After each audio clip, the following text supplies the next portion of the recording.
бүхэл ерөнхий сайд юм уу сонгуульд олонх болсон нам за бид нар л өөрчлөнө гэж боддог байж магадгүй те. Би хийхгүй бол хин хийх юм. Одоо хийхгүй бол хизээ хийх юм гэдэг тийм бодол байж магадгүй. Тэр бодлыг бас буруутгаж болохгүй бах.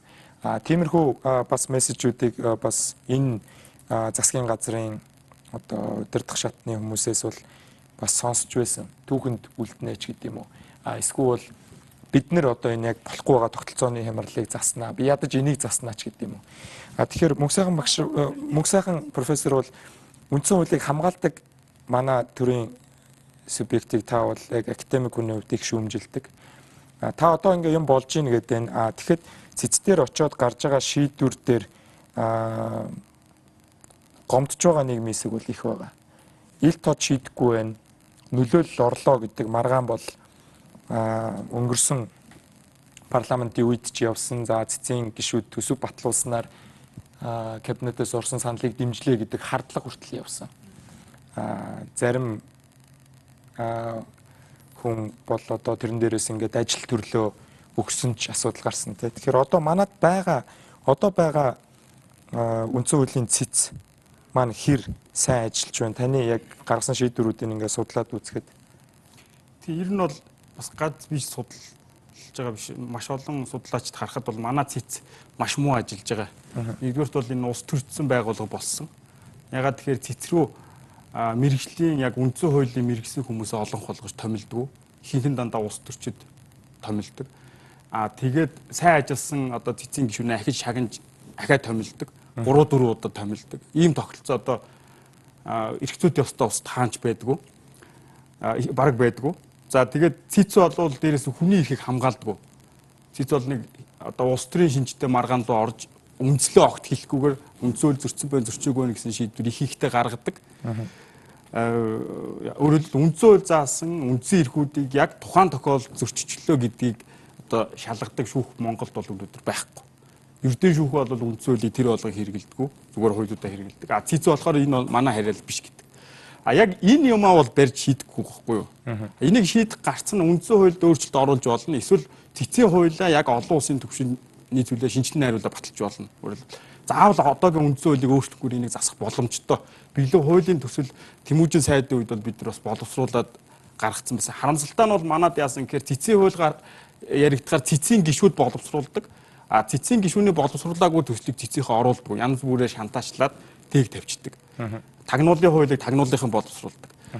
Хүний эрхийг одоо цагдаа хязгаарлах эрүүгийн процесс хуулийг цагдаанаар прокурор боловсруулдаг. Тэгэхээр энэ юмнуудаа засах хэрэгтэй. Энэ бол үндсэн хуулиас бол бас болсон юм бол гэж хэлэхгүй. Өөрөөр хэлбэл одоо байгаа институтуудаа сайжруулах хэрэгтэй. Цэцээ дутагдaltaй юмнаас хуулиараа сайжруулъя. Хүний эрхийн үндэсний комисс 10 одоо хэдэн жил бас боломжийн гайгүй ажиллажлаа. Ерөнхийдөө олон улсын аттестачлалаар үнэлгээ аваа явж байгаа. Гэхдээ хүний эрхийн үндэсний комиссийн хараа тус байдлыг нь сайжруулах, төсөв одоо ажиллах нөхцөлийг нь хангах иймэрхүү дэвшилтэй юмнуудаа хуулиар хийх гээд одоо ажлын хэсэг бас гарцсан явж байна. Тэгэхээр энэ зүйлүүд нь хуулиараа хийгээд бэхжсэн институцээ одоо нутагшдсан зүйлээ сайжруулах юм бол асуудлаа шийдэх байх. Гэтэл одоо юу вэ гэхээр 3 маш том асуудал байгаа одоогийн төсөлд. Нэгдүгээр юу гэхээр тэр төрийн хяналтын байгууллага гэж байгууллагыг байгуулах. Тэрэнд хэн ч орж магтгүй. Энэ ингэж юм л да хууль заасан байгууллагын төсвийн болон үйл ажиллагаа сахилгын хяналт хэрэгжүүлнэ гэж байна. Тэгэхээр энэ бол хуульд ямар ч байгууллага зааж өгч болох учраас ямар ч байгууллага иш оруулж магадгүй. Хоёрдугаард энэ үйл ажиллагааны хяналт гэж юу ч хийж магадгүй.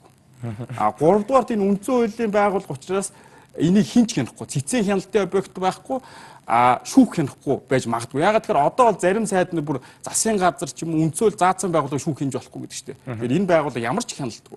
Дээрэс нь энэ байгууллага болвол өөрөө одоо улс төрийн арга хэрэгслээр ашиглах боломжтой. Авилгатаа тэмцэх газрыг улс төрж гин гэдэг. Гэтэл энэ байгууллагыг одоо 50-ны загвараар нь энийг хуульчлах боломжтой томьёол байгаа байхгүй. Тэгэх юм бол энэ одоо юу хийх вэхээр авилгатаа тэмцэх газрын тал чиг үүргийг аавна. Хөрөнгө орлогын мэдүүлэг, ашиг сонирхлын зөрчил тэрийг хураадаг болно. Хүний эрхийн үндэсний комиссийн чиг үүргүүдийг аавна. Дээрээс нь аудитын чиг үүргийг аавна тий. За тэгээд өөрөлдөл томилгоон руу ордог болж магадгүй. Тэр зарим албан тушаалтанд хариуцлага тооцох асуудал ярьж магадгүй. Шүүх рүү орж магадгүй. Ерөөсө тодорхойгүй юм дээ. Тэгэхээр энэ бол өөрөө манай үндсэн хуулийн бэгцэн тогтолцоог эвдээд хайчиж байгаа. Тэгээд төрийн албаны зөвлөл байна. Дээрээс нь дээд шүүхийн шүүгчийг одоо усыг хурлаас томилдог болох гэж байгаа байхгүй юу? Тэгэхээр уг нь бол дэлхийн чиг хандлагын үгээр шүүгчийн ажлыг хийх мэдлэг ур чадвар ёс зүйтэй юу гэдгийг шалгаж агаад тэнцэг хүний томилдог юм руу явж байгаа байхгүй юу? Энэ сонгон шалруулах ажлын одоо шүүхийн мэргэжлийн хороо ерхий зөвлөл хийдэг. Энийгээ бэхжүүлэх хэрэгтэй. Гэтэл одоо яаж юм гэхээр улсын хурал дээр санал хураах болчихно. Тэгэхээр улсын хурал дээр бол гишүүд яадаг вэхээр энэ манай намын асуудлыг ингэж шийдэжсэн, манай компани асуудлыг ингэж хийсэн гэдэг эсвэл одоо яа гэдэг улс төрийн шалтгаанаар дандаа санал хураах. Тийм учраас парламентод ердийн шүүхийн шүүгчдээ сонгох энэ одоо эрх мэдлийг нь татгалзах дэлхийн чиг хандлага баг. Гэтэл манай ухруулад өөрөлдөл улсын дээд шүүхийг парламентод ирэх барьж байгаа нам ер нь бүгдийн томилдог. Иймэрхүү юм руу орж. Энэ нь өөрөө цаашлаад хүний эрхийн хамгаалтыг сулруулна. Харин одоогийн тогтолцоогоо бид нар бэхжүүлэх тухай ярихгүй. Яаж хүний шүүхийн ерхий зөвлөлийг илүү сайн ажилладаг болохгүй? Засгийг бас захиргааны иргэн шүүхт дөгж болохгүй гэж сая бас маргаанууд гарсан шүү дээ, тэ. Хоёр өөр тайлбар тавиал, одоо засагт байгаа сайд нэг тайлбар тавиал, шүүхийн ерхий зөвлөл нь нэг өөр юм яриад. Тэгэхээр сайн зориг дараагаас болон Ганбаатар багшаас дунд нь бас нэг одоо олон хүний толгоонд явж идэг байх тийм л асуулт байна л да. За манай иргэний боловсрол сул байгаа. Боловсролын реформ хэрэгтэй гэдгийг боловсрол судалдаг бүх хүн хэлж байна. Багш нар цалингаа нэмүүлээгээд одоо явж байна. Манай боловсролын өрсөлдөх чадвар дээд, дунд, бага аль аль нь бүс нутагтаа хүртэл доогуурт орж явж байна. За ийм байгаа үед бүгдээрээ хэлэлцвэл буруугүй гэдэг монгол үг онох уу? Зарим тохиолдолд олонхтой хүчирхийлүүлж ийн. Тэгэхээр ардчлалын энэ зарчим муу байна гэж ярьж бичих судлаач нар байна. Яагаад гэвэл одоо сонгуулийн хооронд мөнгөөр сонголтоо хийж байна. За хэвлэлтэй улс төрчид их байна. Өөрийнхөө мессежийг өрсөлдөгчөө хэвлэлээр дамжуулж дарж байна, тэ. Тэгэхээр ийм байгаа үед хамгийн том хуулиараа нийгмийн гэрээгээрээ оролдох нь зөв үү? Энэ дээр одоо зарим тохиолдолд нийгмийн яг энэ тал дээр хамгийн мэрэгсэн хүмүүс нь хамгийн сайн хувилбараа танилцуулаад явах нь зөв байдаг юм болов уу? Эсвэл бидний анханасаа тавьж өгсөн суурь зарчим болох одоо ард олонний санал бодлын төлөв болж байгаа үйл гарах хэрэгтэй юм. Тэр хэлцүүл буруугүй гэдэг энэ зарчим гэж үзэх юм бол энэ зарчим бол тодорхой нөхцөл байдлууд бүрэлдсэн үйлдэл хүчинтэй. Өөрөөр хэлбэл би юу хэлэх гэж байна гэхээр ард нийтийн санал асуулга явуулах тохиолдолд тодорхой нөхцөл байдал бүрдсэн үед энэ үнэхээр ард нийтийн одоо үзэл бодлын илэрхийлэл болж чадна гэж. Гэтэл тэр нь ямар нөхцөл байдал байгаа вэ? Нэгдүгээр мэдээлэлтэй байх хэрэгтэй, хоёр талын мэдээлэлтэй байх хэрэгтэй, шүүмжилсэн мэдээлэл өгөх хэрэгтэй. Ямар сөрөг үр дагаврууд гарч болох, тэ бүгд энэ мэдээллийг хоёр талаас нь тэнцвэртэй өгчээж хүмүүс тэр мэдээллийг боловсруулад шийдвэр гаргах нөхцөл цаг хугацаа бүх талаас нь хангаж өгчээж ард нийтийн санал асуулга явуулах юм бол энэ жинхэнэ ард нийтийн үзэл бодлыг илэрхийлсэн Монголын ард түмний одоо шийдвэр болж чадна гэж. Тэгэлгүйгээр 50 зүйл заалтыг үндсэн хуулийн тэ. Маш олон шинэлэг зүйлсийг оруулж ирэнгүүтээ за ийм зүйлүүд бид энийг ингэж үзэж байна. Та нар энэ 50 зүйл заалт үндсэн хууль нэмэлт төрлөөр болох зүйтэй юу үгүй. Хүн болгон ажилтай завгүй байгаа энэ нийгэмтэй. Тэгээд энэ асуудлуудыг тэнцвэртэй мэдээлэл өгч чадж байна уу гэ нэгдүгээр хоёрдугаар нөгөө эсрэг байшуртай хүмүүсийн мэдээлэл очиж байна уу гэ хоёрдугаар очиж исэн ч гэсэн энэ олон зүйл заалттай бид нэг дор ард нийтийн санал асуулга явуулах боломж байхгүй. Тэрийг боловсруулах боломж байхгүй байхгүй хүмүүсийн хувьд. Тийм учраас хэрэв ард нийтийн санал асуулга явна гэвэл тодорхой 1 2 тэ 3 маш цөөхөн асуудлаар тэгээ цаг хугацааны боломжтойгоор хилцүүлгийн өрнүүлээд ингээд нээлттэй явуулах юм бол ард нийтийн үзэл бодлыг шийдвэр гаргах төвшөнд одоо оруулж байгаа. Үндсэн хуулийг өөрчлөхөд ард түмний саналыг үнэхээр авсан гэж үзэж болох үс ард нийтийн санал асуулга яаж болох боломжтой. Зөвхөн тийм тохиолдол. Сайн зөв. Миний хувьд бол яг зүгээр эргэн үеийнхээ хувьд байр суурийг илэрхийлэхэд нэг юм зүйл байгаа.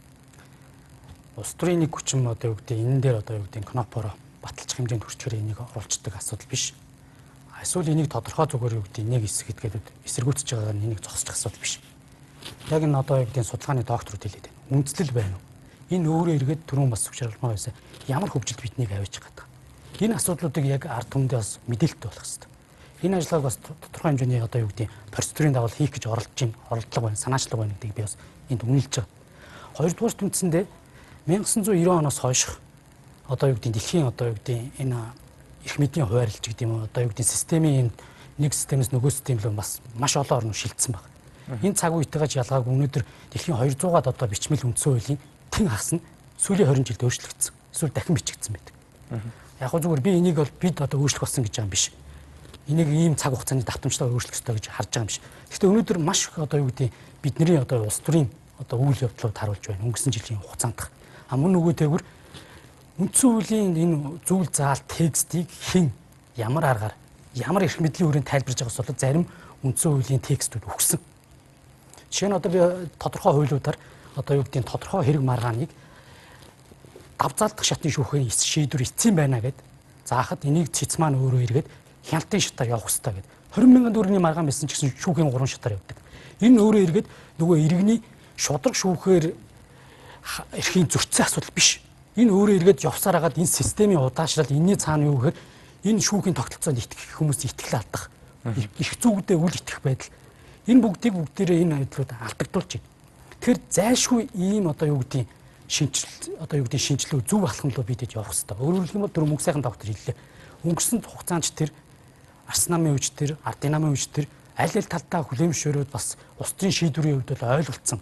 Энэ эргээд ард түмэн өөрөө мэдээлэл аваад бас зөв юм гэсэн зүйлүүдийг хийгээсэй гэж бодож байна. Өөрчлөөсэй гэж бодож байна. Энэ болохоор өнөөдрийн одоо юу гэдэг биологийн насаар бол хүн бол одоо бас хэцүү шүү дээ. Одоо би бол өмнөдөө хэлэхэд энэ 92 оноос хойш одоо ингээд үндсэндээ одоо ингээд амьдрал явахад амьдралынхаа талыг автсан байж хахад одоо энэ маягаараа яваад ах юм бол бид хэд өөрчлөлтийг авахгүй энэ жанхундаас хуугаад ах юм уу эсвэл асуудлыг зүгээр юу гэдэг хизээ нэгэн цагт бурхан бууж ирнэ ч гэдэг юм уу байдлаар нэг одоо юу гэдэг эсвэл гигантэн гарч шийднэ гэх байх юм уу. Энэ нийгмийн бүх гишүүд оролцоотойгоор ярилцж байгаа шийдэл та. Ийм байдлууд юу гэдэг алтан дундаж тэр өнцөглөө очиж аливаа энэ асуудлыг шийдэж энэ ирээдүйд үйлчлэх үл. Маргааш үйлчлэх гэж байгаа биш. Хэрэг батлагдсан тохиол. Тэгэхээр яг энэ дээрээс оруулах ёстой өөрчлөлтүүдийг үндэслэл тооцоо судалгаатай асууж холбогдох журмын дагуу хийх ёстой. Тэрнээс биш одоо хаа хамаагүй хайлж одоо бас яг Гангавбатар тогтод ижлээ бид тэр төрийн хяналтын байгууллага эсвэл тэр хэн шалгах хороо төрийн албаны зүйлийг үндсэн хууль хийснээрээ төрийн алба бэхжихгүй. Тэгэхээр бид энэ суур зарчмуудыг бид нэр бас бэхжүүлэх жижиг өөрчлөлтүүдээр бас одоо нэг олон гар хөрөхгүйгээр шийдэх юмнууд байна. Тэгэхээр энэ асуудал бол бидэд бас одоо юу гэдэг ажлын хэсэгчдэр одоо нийгэмч гэсэн анхаарч үнэхээр одоо юу гэдэг хүлээн зөвшөөрөгдсөн нийгмийн энэ асуудлыг мухардалд оруулаад байгаа. Энэ үндсэн хуулийн дээр гарсан зөвшөлтсөл нэрийн доор шийдэгдэх гээд байгаа энэ зүйлүүдийг бид нэр үндсэн хуулийн арамдаа оруулж ирж суулгах хэрэгтэй. Өөрөөр хэлэх юм бол онлайн түвшиндээ ч гэсэн бас маргаанууд явдаг. Энэ бол үл үзэгдэгч үндсэн хуулийг бид нэр үзэгдэгч болох хэрэгтэй. Өөрөөр хэлэх юм бол үндсэн хууль гэдэг өөрөө процесс маань байнгын явж идэг процесс. Тэгэхээр нэг өнөөдөр бидний хэлсний маргааш хууль өөрчлөгдөх биш. Энэ хитэн 10 циклээрээ магадгүй зүгээр нэг тодорхой нийгмийн 2-3 жил тодорхой асуудлууд нь яригдж хилцэгдэж энэ ордог. Жишээ нь одоо Францын нэг жишээг хэлж болно. Тодорхой асуудлууд 30 жил хилцэгдэж бас өөрчлөлт орсон юм байдаг. Гэхдээ бид бод энэ алхмаас ухарж болохгүй. Ийм байдлыг одоо энэ бол зөвхөн одоо юу гэдэг ингээл байх хэрэгтэй бичгээр тэгж ойлгож болохгүй л гэдгийг би зүгээр хэлж байгаа. Гэхдээ хамгийн гол нь зөв өөрчлөлтийг зөв замаар нь хуульсныхаа дагуу хийх хэрэгтэй. Тэгэхээр сүх чаргалмаа байгаас бол намуудын саналыг тусгахгүй байна гэдэг инх байгаль асуудлаач хэллээ тий. Тэгэхээр манад бол одоо 20 гаруй бүртгэлтэй намууд тий 23 байгаа. Тэгэхээр манай намууд энэ процесст хэр оролцож байгаа бол за хоёр том намын байр суурийг бид нар бол хэвлэлээр хараад байна тий. Парламентын судалтай болохоор тэр хүмүүс чинь бас ярих суугтай байна, сэтгүүлчид сонирхож байна. Бусад намууд маань хэр оролцож байгаа бол намууд яг оролцоод бодит санал нэмэрлэх тийм бас чадах байна уу? Намууд хажуудаа ингээд судалгааны үрээлэнгүй байна гэж бид байнга шүүмжилдэг шүү дээ. Ерөөсөө биш та. Тухай цаг бүрт байгаа хүмүүс л байна. Байгаагаар л байна. Энэ бол хувирдаггүй ерөөсөө өгдөл. Тэгээ тэд хэзээ сайжирснээ те сайжирсан үйдүү те энийгээ хийн гэж байхгүй. Яагаад гэвэл тэр хүмүүс тэрнийгээ хийгээд ойлгоод тэгээ хэрэгжилтийг авч явдаг. Тиймээс сэтгэлээрээ өөрийнхөө гэхдээ бол за эн чинь ингэчхүүл ийм байж болдгийм байна. Ингэвэл ингэдгийм байна гэдэг одоо бүрэн мэдээлэл Түрүүн Ганбаатар багш бол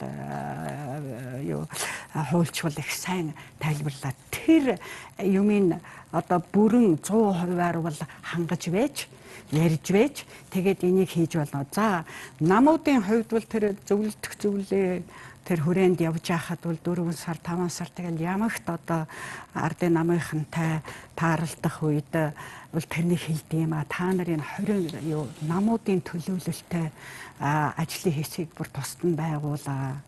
2 3 үе шат хяналттайгаар хий. Тийм ээ peer review гэж англиар нэг юм байдаг шүү дээ, тий. Төсөл гаргасны дараа одоо юу гэх юм бэ? Мэргэжлийн шүүдэг, мэргэжлийнх нь шүү, тий. Шүүлтөө, тий. Шүүлтөөр бүр хидэн үе шаттайгаар тэр peer review-га хий, олон чиглэлээр нь хий. Тэгээд хамгийн гол нь тэр нам яагаад гэвэл зөвшөлтсөл байх хэрэгтэй юм аа. Зөвшөлтсөл гэдэг чинь яг зарим нэгод зохицохоос гадаад дотоод юм уншсан хүмүүс бол зөвшөлтсөл бол фашизм энэ төргээ солиороод байдгийг. Үүний хэрэг дээр зөвшөлтсөл гэдэг бол нэг юмны талаар нэг мөр ойлголттой болсон бай. Тийм ээ. Заавалчгүй хүмүүс хүлээн зөвшөөрөх биш. Нэг мөр ойлголттой болоод өөрийнхөө байр суулийг тодорхойлсон ийм байдал байх хэрэгтэй юм. Өнөөгийн байдлаар бол улс төрийн намуудыг бол идэвхтэй татан оролцуулж байгаа үйл явц юус арга хэмжээ байхгүй. Яагаад энэ үйл тийм бэ гэвэл хариуцлагын тогтолцоон дээр тий. За баярлалаа тань. Тэгэхээр найруулагч бас нэвтрүүлгээ дуусгахыг надад сануулж байна. Өнөөдөр хүрэлцэн ирж яг өөрсдийнхөө байр суурь болон судалсан анзаарсан зүйлсээ бидэнтэй болон манай үзэгчдтэй хуваалцсанд баярлалаа. Бас нүүдэл шийдэл нэвтрүүлгийн үзэгчдтэй бас хэлэхэд үндсэн хуулийн өөрчлөлт болох гэж буй энэ процессыг бас иргэнийхээ хувьд бол та бүхэн маань маш сайн анхааралтай танаа хороон дээр хилцүүлэг болж ивэл очиж идэвхтэй оролцох хэрэгтэй байна гэдгийг бол дүгнэж хэлмээр байна. Яагаад гэвэл хэрвээ өөрчлөгдсөн тохиолдолд дараа нь ерөнхийлөгчийн сонгуул гэж байхгүй болж болох юм байна. За танаа хороо байхгүй болж болох юм байна. За танаа аймаг хотчулж хувирж болно. Энэ олон өөрчлөлтүүдийг яг одоо улс орон даяар хилцүүлж байгаа тул иргэн та мэдээлэлтэй байж бас энэ хилцүүлгийн явцад оролцоорой гэж иргэдтэй үзэгчдтэй уриалмаар байна. Өнөөдөр хүрэлцэн ирсэн та бүхэнд маш их баярлалаа.